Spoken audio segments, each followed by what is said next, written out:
Good morning. We are live at White Ladies Road outside the BBC. Radio Bristol are on strike along with other local radio stations.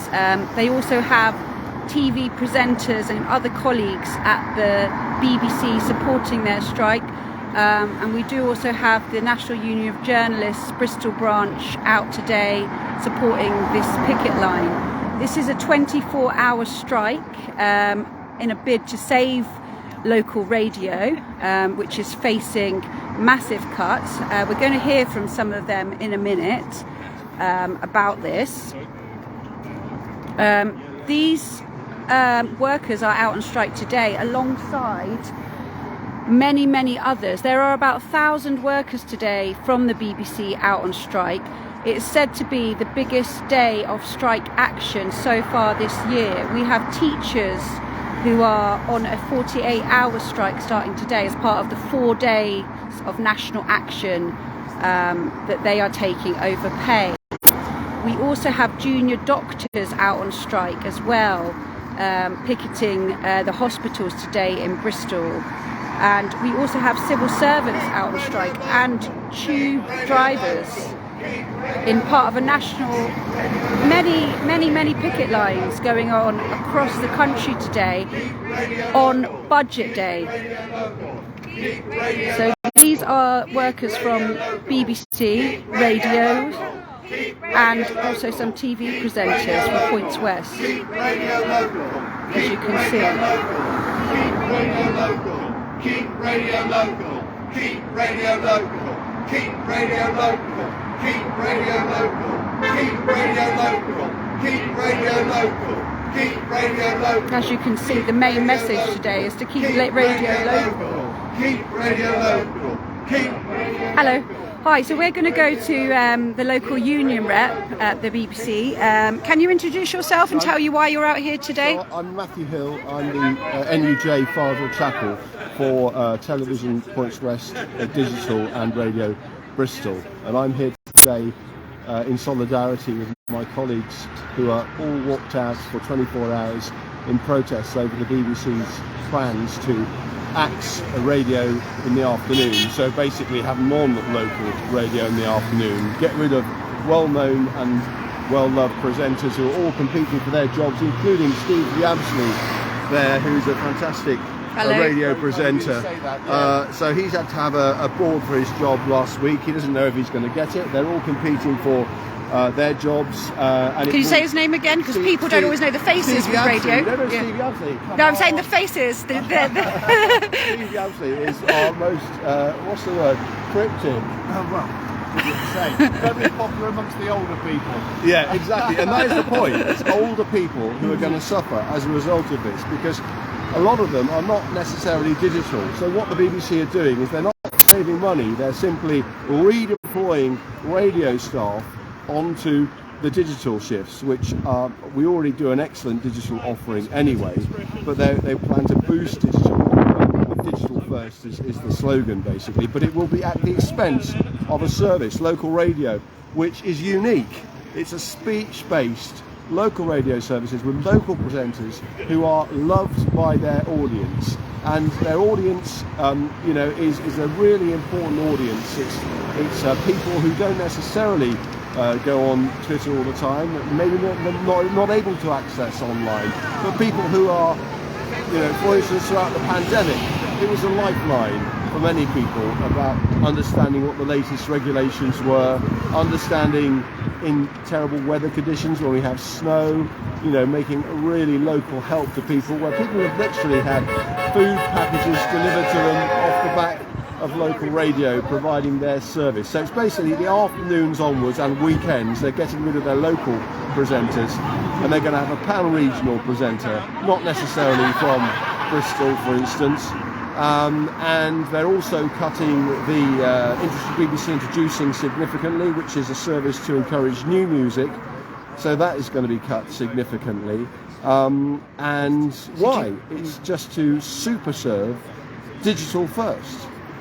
Sure. And with this music, do you think that will have an impact on local, up-and-coming, emerging musicians I'm sure as well? it will. It's the one platform where local artists have a voice, and they have discovered talent on BBC Introducing, and it's a young audience. I mean, traditionally, local radio is a more elderly audience, but that is also tapping into young people who do listen in and they do discover people.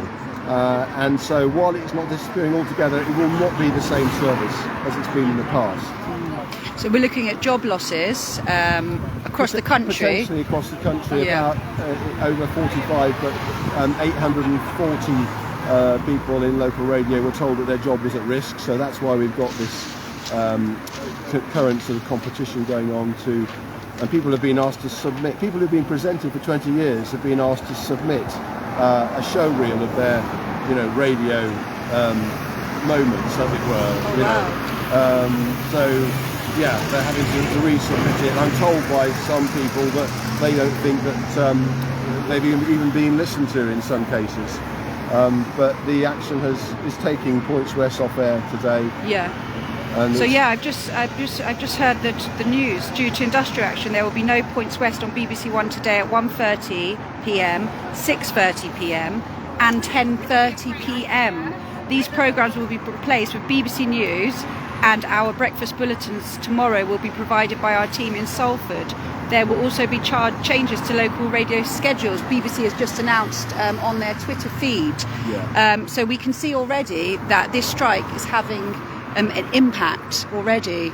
It is, yes, and my understanding, I think in the morning bulletins will also be affected as well. We don't want that. I mean, of course we want to have news and current affairs. It's a really important part of our operation, but also if this isn't sorted, our members are going to be working to rule. At the moment the BBC relies upon people acting up to produce the programme or to go out reporting. So people tend to do above and beyond their scheduled hours. Exactly, but our generally. members will not be acting up, and that will have a significant impact upon what can happen for both radio, TV and online. And we understand that Ofcom, the regulator, have told the NUJ that they are also concerned about these plans for local radio, and that they are engaged at the moment in the fact that this is an underserved audience, and it's an audience that will no longer have their local loved voice, but also Ofcom have the powers to actually step in, and we hope stop this from happening. We're not saying we're Luddites. I mean, we're saying that Radio Bristol, I've been trained up to write for online, so pretty much every piece I do in advance, I write for online.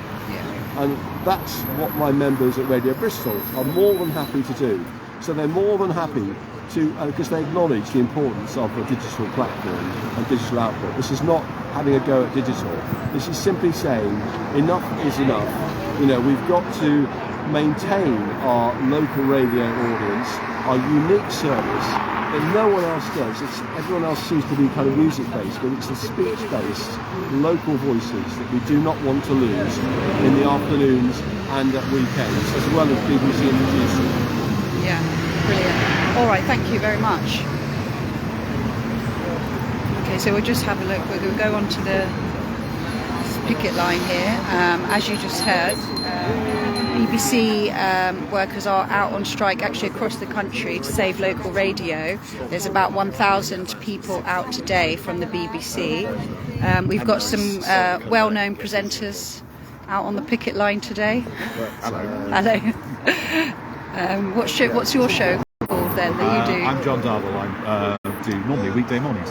And this is one of the most popular. Is it the most popular show in Bristol? I've been told to.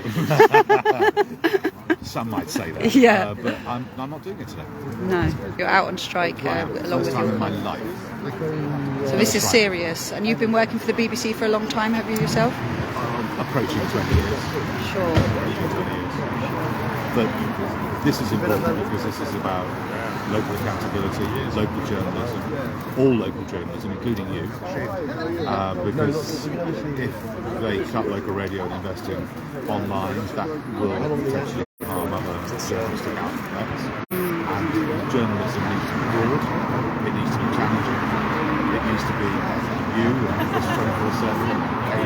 The full range. Absolutely, to hold everybody to account and make certain that people are informed through a variety of outlets. And radio is an immediate form. Its company is accountability to local politicians, local leaders. It's a forum for people to share their views and debate issues, which is what I've been doing here at BBC Radio Bristol for 13 years. And I'm concerned that this first wave of changes is a little bit like selling the family silver knives and forks, and then you're left with the spoons, and ultimately you'll have to sell the spoons too, that local radio will be damaged. So you're hoping that they overturn this decision then that they've made as a result of these strikes? I'm hoping that the BBC looks at it very, very carefully, and looks at the value of local radio to its listeners.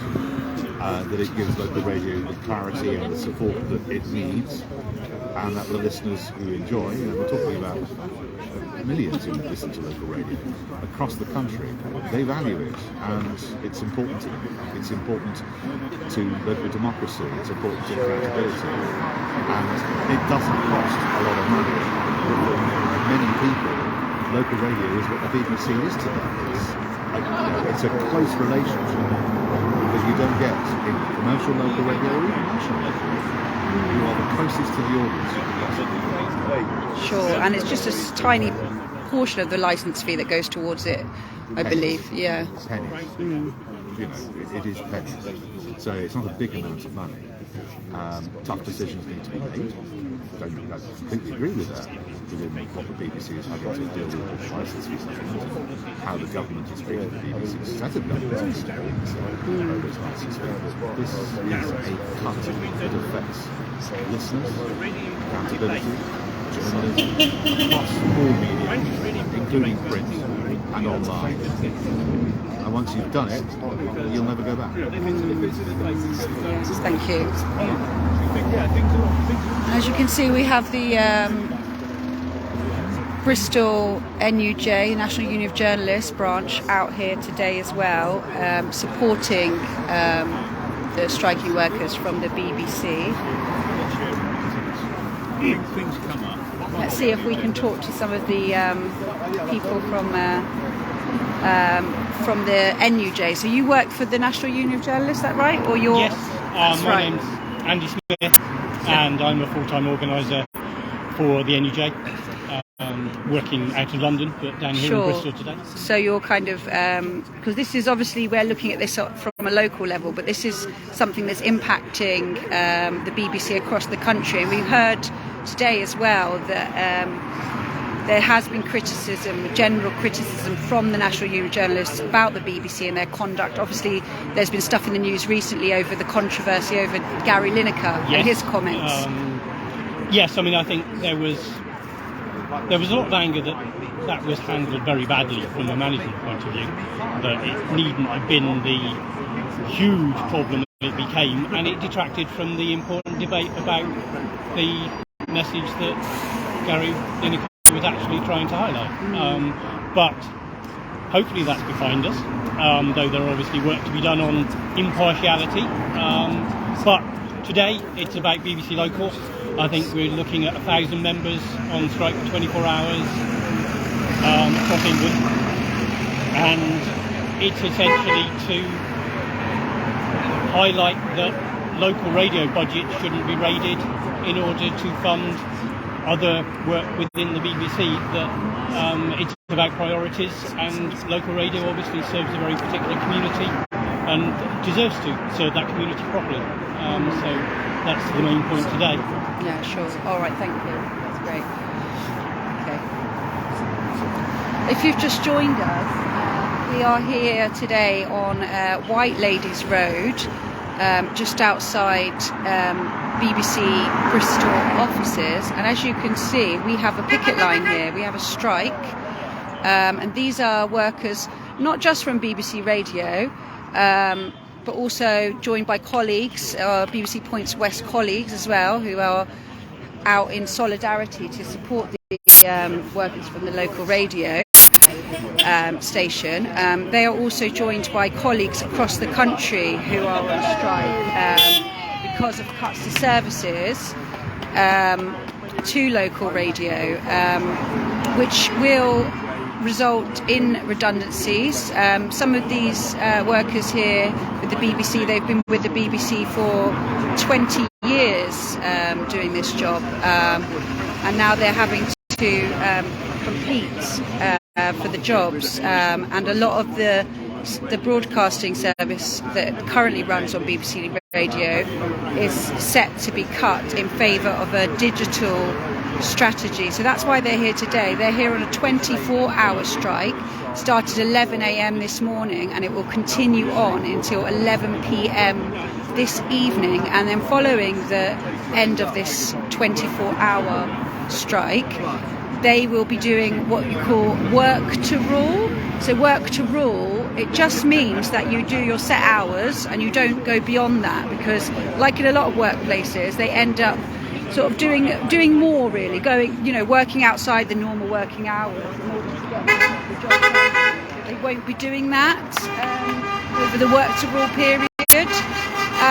And today, which is budget day, is actually the biggest strike day we have seen so far this year. There is a big demonstration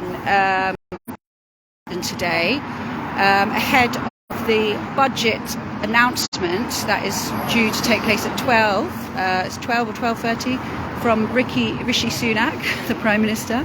And alongside these 1,000 or so BBC journalists who are striking today.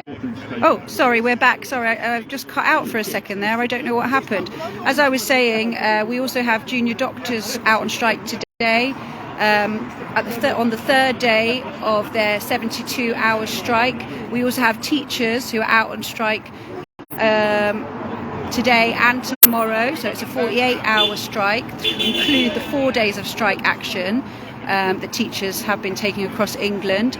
And we do also have civil service workers, and in London we have tube drivers out on strike, so it's a very big day of strikes taking place across the country today.